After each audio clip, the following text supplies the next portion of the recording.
Hello everybody and welcome back. We're going to do a solo character dungeon crawl using Tiny Dungeon, as discussed I think in my last video. Excuse me. I'm still feeling, I'm still kind of a little bit sick, but I'm feeling good enough to do this and I've got a voice, so that feels pretty good. So as I said, the setup for this is going to be similar to a web manga I read a few months ago called The Darkness Was Comfortable for Me.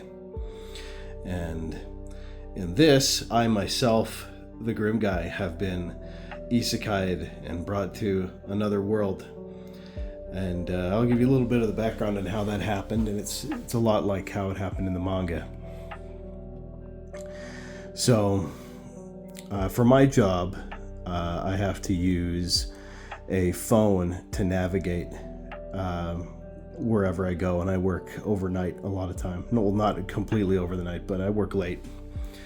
So in this particular day, I was nearing the end of my shift, and I was driving along when suddenly the GPS on my phone is replaced with this blinding white screen. In fact, almost so blinding that I had to pull off to the side of the road because I couldn't see. On this white screen, a series of messages begin appearing, which identify the person who has suddenly seized control of my phone as, God, apparently. Needless to say, that shakes me a little bit. To summarize, quote-unquote God has decided that humanity might be ready to progress to its next step. But we're going to go through a test first. This test is going to involve somewhere in the ballpark of about 1,000 people taken from Earth and thrown into another world. And the true nature of this test is not fully explained at this time.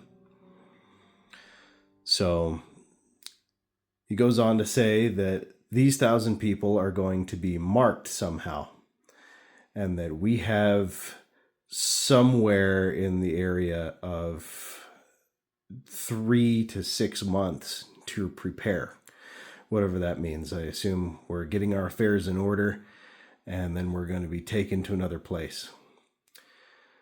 No sooner does that message appear that I feel a burning on my left hand, and I turn on the light in the truck and I take a look, and what looks to be the black spot appears in the palm of my left hand. And I think, oh no, this is real. This isn't a prank. As I thought that somebody had somehow seized control of my phone and who knows what else, and was using it to prank everybody around me. Well, that's when the reality of it sinks in. So at that point, I sort of stop paying attention to whatever's on the phone because I'm sort of in shock. And I call my boss. I tell him I got to end my shift early because I don't know what this is or whatever. And it turns out I'm not the only one who saw that. That was the entire world. Every single screen in the world had been hijacked by this message. And everybody had seen, quote-unquote, God tell the world that 1,000 people are going to be whisked away. So that amount of time goes by in a flash. In fact, my wife and I start thinking that it's not going to happen at all, that the whole thing's just kind of silly, and maybe this mark will go away. Well, that's not what happened. Because when the time came, I blacked out, and I found myself in a room, strangely enough, with a computer in front of me. Well, I walked over and I sat down in front of the computer, and what I saw was, well, I can only really describe it as a character creation screen, like from a video game. It was pretty weird.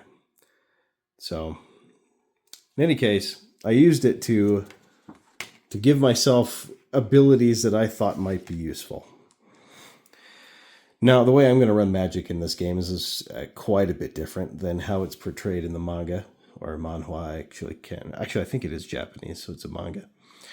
And that's just because it's not like super clear how it works, or maybe I just couldn't interpret it. So I'm going to just be replacing it with the Tiny Dungeon rules. So what I've built here is a character that I feel like I would have put together in order to survive.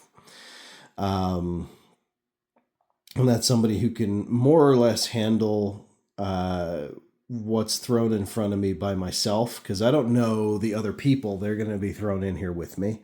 And I don't know where they're going to turn up. And I don't know what they're going to be like. So this is more or less what I built. So you can see here, using Tiny Dungeon, we have Spell Touched, Tough, Opportunist, and I've given myself Necromancy, because of course I did. So I'll explain some of these briefly. Spell Touched means that I have natural magic ability, and I can do kind of little party tricks. They're like they're little magic tricks that I can do. Like I can conjure a floating light, or I can change something's color briefly. It's like a cantrip. Tough means I have 2 additional hit points. So humans normally all have 6 hit points. I now have 8. So that would be me like increasing my vitality or something. I'm an opportunist. So that means, oh, excuse me, that's gross. That means that if someone near me who is an enemy fails to hit an ally near me, or fails to hit me, I can take that opportunity and immediately do a basic attack against them.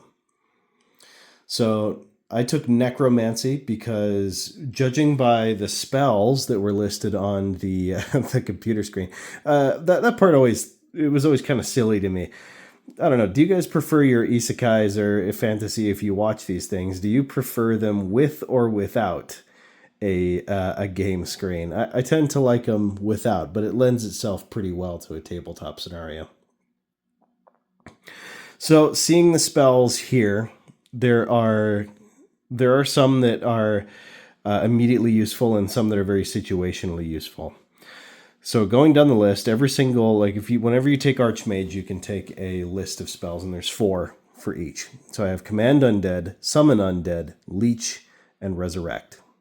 And very briefly, Command Undead is very simple. I perform a test. If I succeed, I gain control over an undead creature that is near me. Summon Undead is one that I'm going to put some rules on before I really get started. Really just means I can summon a skeleton, and it remains forever until it's destroyed. And the skeleton is the same as described in the Tiny Dungeon monster section. So the limitations I'm going to place on myself are I can only... there are 2 situations in which I can reanimate an undead creature like a skeleton. There has to be a corpse there, so I can't just call one out of nowhere.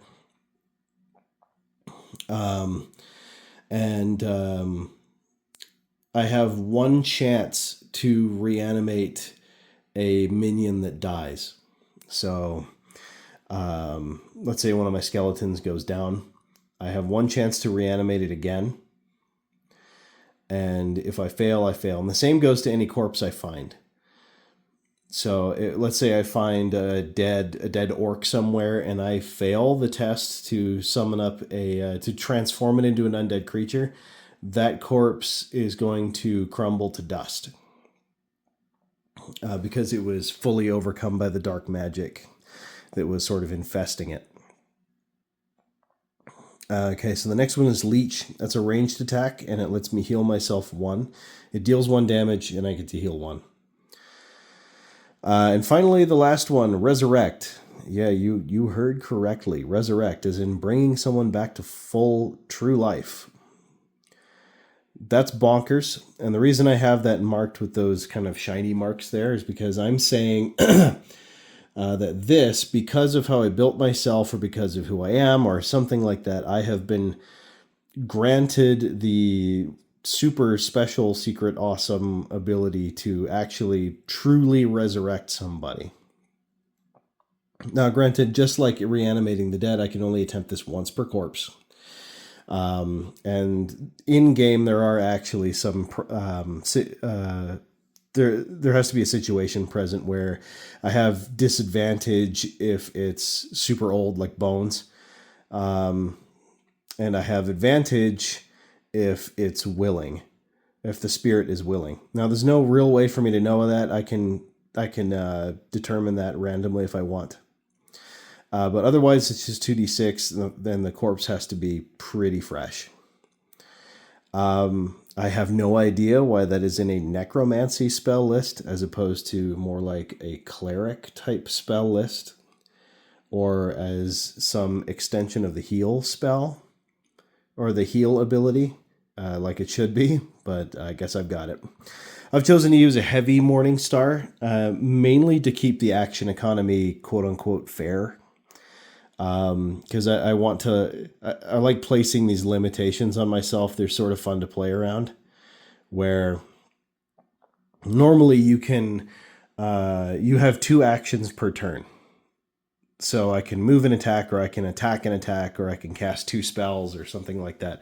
I can still do that, but if I cast a spell, I can't attack with my Morning Star. If I attack with my Morning Star, I can't do another attack or cast a spell.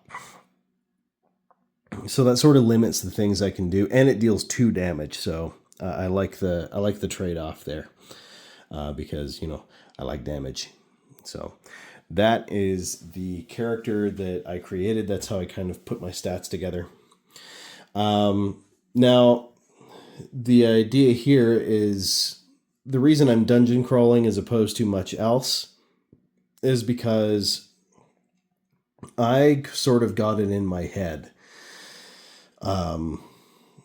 that there's a way to go home. Excuse me.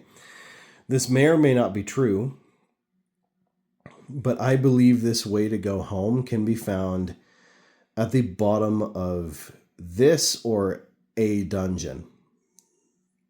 So I have sort of constructed my stats and abilities to be able to grind my way through a dungeon by myself using a bunch of reanimated undead to do it. So, and this also goes hand in hand with like, hey, I know I'm doing something kind of silly. I want to get home as soon as possible. However, I want to get out of this situation. This plan is very dangerous, and I don't want to put any other living person in danger. So I sort of just want to do this myself. Now, how long is that going to last? I don't know. I may end up leaving the dungeon, but for now, I kind of just want to try and solo it. So I came up with some solo dungeon generation rules that are sort of based on another solo game that I played a long time ago.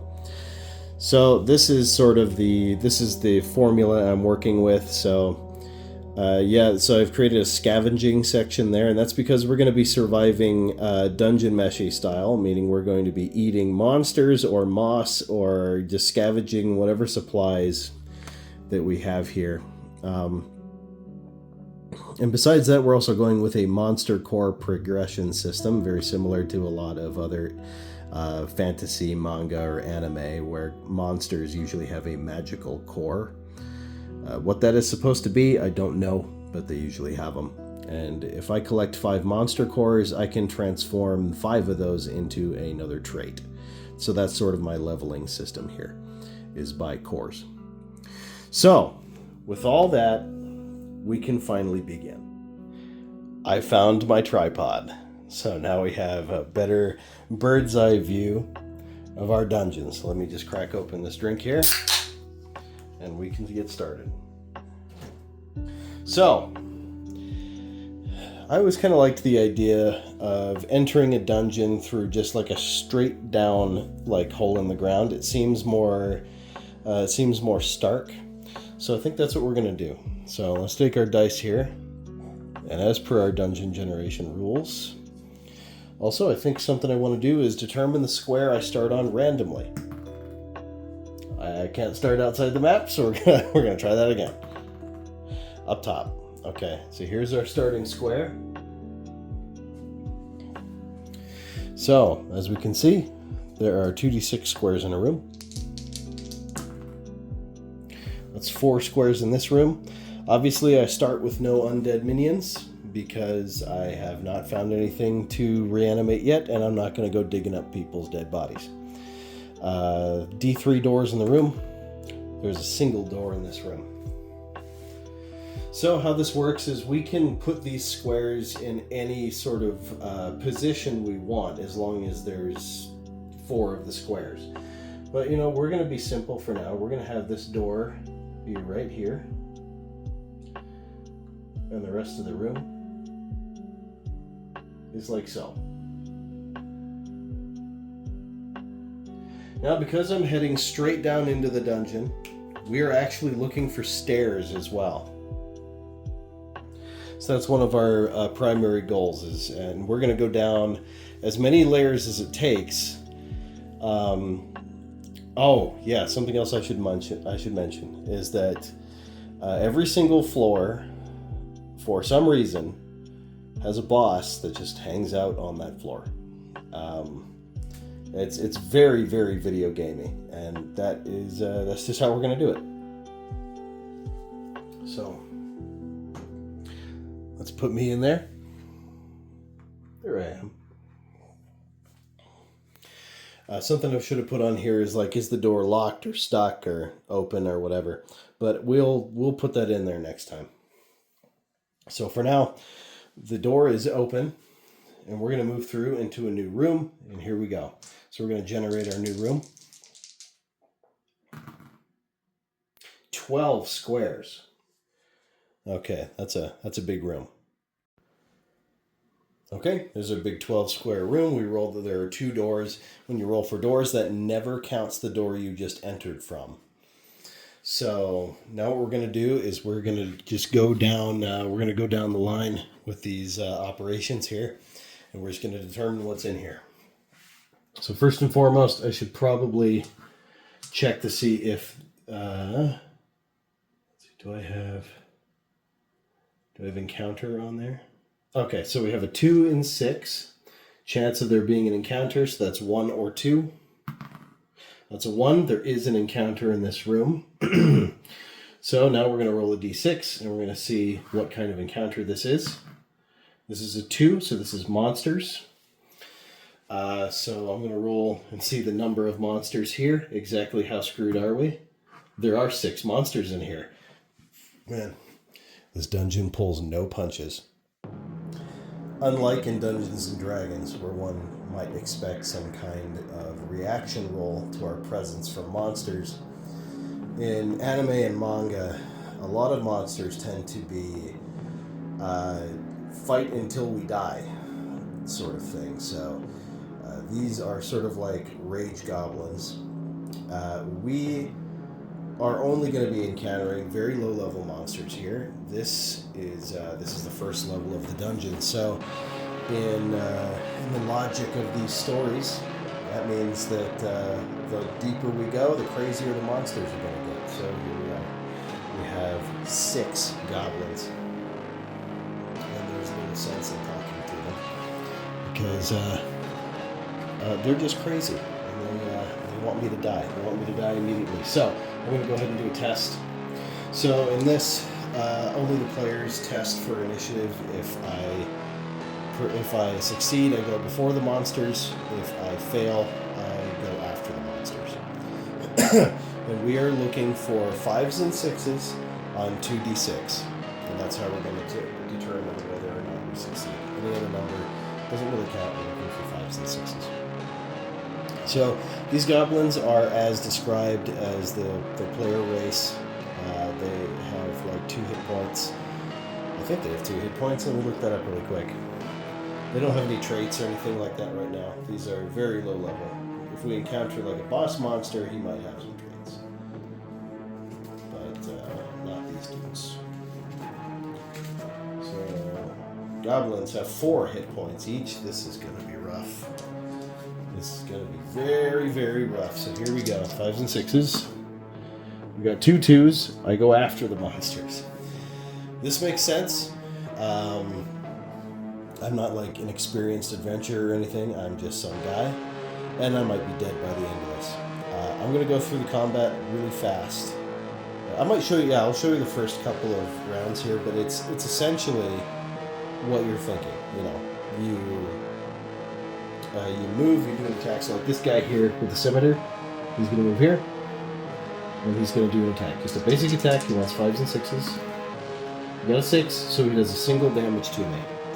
And I'll keep track of the amount of damage I have on this d6. So I have 1 hit point of damage. And that's essentially how it's going to go. So hang on just 1 second, and we'll see how this goes. That was insanely stressful. I almost pulled the typical Grim Guy Games thing and died immediately. I was afraid that was going to happen. But let me tell you, that opportunist ability rocks. It is really good. I like it a lot. Actually, I was so invested in dealing damage with my mace that I almost completely forgot that I had a leech spell I could have healed myself with. By the time I remembered I had it, it was gone. The encounter was done. So yeah, that kind of rocks. So I'm really hurt. If I were a normal human without the tough trait, I would just be dead, because that's 6 wounds. So first things first, I want to start my my skeleton grind army for pushing through this dungeon. So for each one of these corpse goblins, we're going to roll 2d6, and with a success, we're going to gain a skeleton. So here we go. First guy here, scimitar. That's our first failure. That corpse crumbles to dust. Second guy here. That's a success. We gain a skeleton. Never mind that it's a human-sized skeleton, it's fine. This guy here with the cemetery. It's a failure, he crumbles to dust. This guy here with the shield and the horned helmet. That's a success. We gain a skeleton.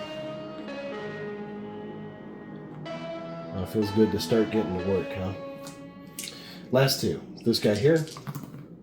That's a success. That there's a 6. So we're going to get a skeleton.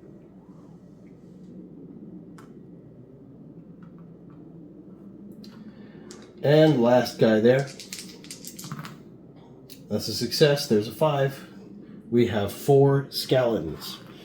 That feels pretty bonkers cool, eh?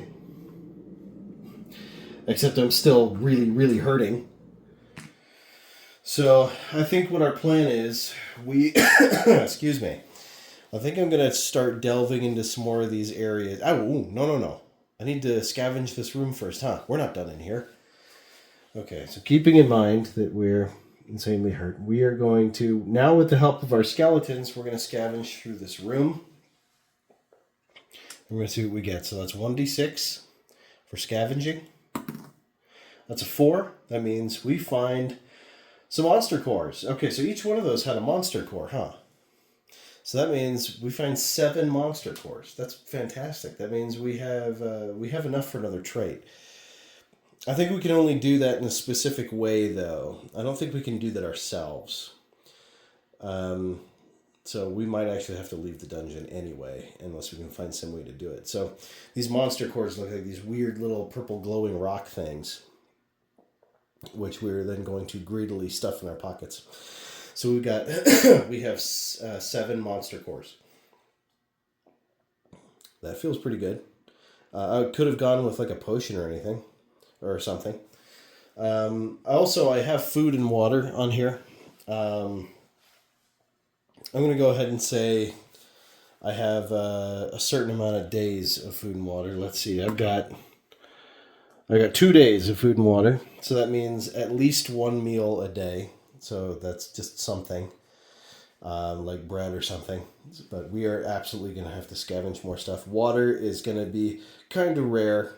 If you've seen what these dungeons look like, they're typically just gray stone walls, floors, and ceilings. Yeah.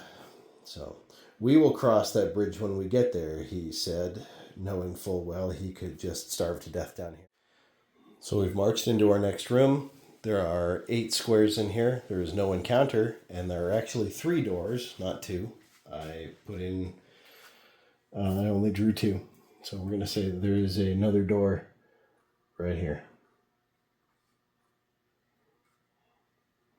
Okay. There's no encounter here, but we still should probably scavenge and see what we've got. It's a 2. We find a corpse. Is this a fresh corpse, a rotten corpse, or just bones? This is a rotten corpse. Just for fun, is this a... I'm actually going to roll an encounter, so that's going to determine what manner of corpse it is. This is a monster corpse. So, is there a core still on it? No, there's not a core still on it, so there's just a corpse here. Okay, that means we're going to try and turn it into a skeleton. So, here we go. Come on, 5 and 6. Nope. The corpse crumbles to dust. So here's sort of our marching order. Our strategy here is that I have a forward party and a rear guard party, and I'm in the middle, and I can throw leech spells and stuff from behind my dudes. If they get too close and an enemy attacks a skeleton of mine and misses, I can use Opportunist and hit it with my mace. So that's sort of the idea here. So we have 3 doors to choose from. We also have the other door behind us in our previous room. Since there's nothing in here, I kind of want to go check out that other one before we start branching out too far. So what we've got here is this funky little hallway with 3 squares and 3 doors. This is looking to be quite the labyrinth down here. We actually found another corpse down here. This is the corpse of an adventurer. I don't know if it's fresh or not, but we're going to determine right now. 2. That's rotten. Oh, what kind of adventure is this? This is a human female. This is a rotten corpse of a human female. Let's see. I guess I could try and resurrect her. We're like right near the entrance, so I could just send her home. Yeah, we're going to try that. So, here we go. This is like... I can't really tell if the spirit is willing or not. I'm not going to worry too much about that now. The corpse is rotten, but it's not bones. I'm just going to make this a regular check. And what do we got? That's a 6. So we've resurrected this lady adventurer. I'm not sure how she feels about that, but we have a die for that. So we should probably determine who she is and why she's down here and what killed her, but I'm not 100% sure on how to do that right now. So what's her attitude upon being resurrected? Okay, so she's pretty mad about something.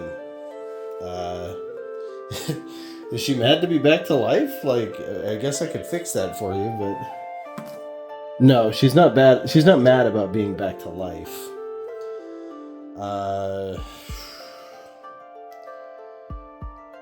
Oh, is this...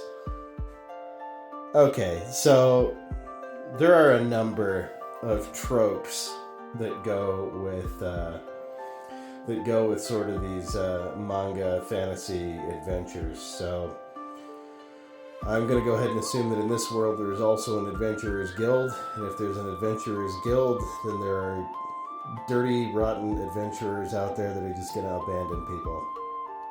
Is she one of these people? Was she abandoned by some kind of party and just kind of left to die? Was she just torn up by goblins because of them?